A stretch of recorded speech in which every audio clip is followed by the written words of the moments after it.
Ginawa ni Bianca matapos siyang lokohin ni Ruro, viral. Nagbigay ng reaksyon ang sikat na aktres ng GMA Network na si Bianca Umali. Kaugnay ng muling pagkabuhay ng isyu tungkol sa dating pagtataksil ng kanyang kasintahan si Ruro Madrid. Sa isang panayam na itinampok sa Showbiz Updates, nakapanayam si Bianca sa block screening ng pelikulang Hand of God, na kabilang sa mga entry sa Cinemalaya 2026. Sa halip na talakayin ang eksaktong detalye ng naging kakulangan ng aktor, mas pinili ng dalaga na mag-iwan ng inspirasyon. Nag-focus ang kanyang mensahe sa pagpapakumbaba, pag-una sa kahinaan ng iba, at ang kahalagahan ng pagpapatawad kapag dumarating ang mga uno sa isang relasyon. Ani Bianca, "I think the best advice to give to everyone is to always choose kindness at the end of the day. Ano man ang pinagdadaanan natin, nasaktan man tayo, nakagawa man ng masama sa atin ang mga tao, kahit sino pa yan." Ayon sa aktres, mahalagang subukang unawain ang sitwasyon sa pinakamabuting paraan na kaya ng isang tao. Para sa kanya, walang magandang maidudulot ang patuloy na pagkapit sa galit at sama ng loob.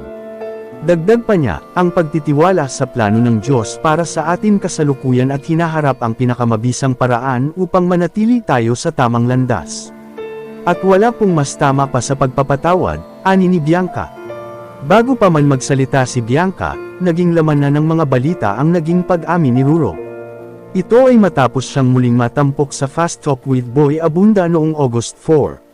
Sa nasabing episode, binigyan linaw ng aktor ang kanyang mga naging pahayag noon sa Kapuso game show na The People Have Spoken. Sa nasabing panayam, hayagang ipinahayag ni Ruro ang kanyang paniniwala na may kakayahan pang magbago ang mga taong nakagawa ng pagkakamali sa relasyon. Binigyan diin pa niya na layunin niyang maging patunay sa kaisipang ito sa pamamagitan ng sarili niyang mga aksyon. Nang tanungin siya ni Boy Abunda kung napatunayan na niya ang kanyang sinabi, diretsahan niyang sinagot ito. "Yeah, napatunayan ko na," ani ni Ruro, habang ipinahayag din ang pasasalamat kay Bianca dahil sa ikalawang pagkakataong ibinigay nito sa kanya.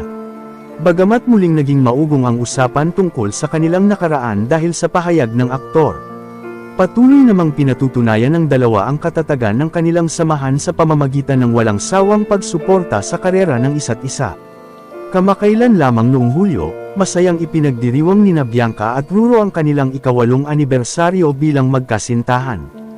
Matatanda ang nagsimula ang kanilang love story noong 2018, ngunit lumipas muna ang 4 na taon ng pribadong relasyon bago nila ito formal na kinumpirma sa publiko noong 2022. Sa kabila ng pagiging pribado ng kanilang relasyon sa mga unang taon, naging mas bukas na rin ang dalawa sa pagbabahagi ng ilang bahagi ng kanilang pagsasama sa social media at sa mga panayam.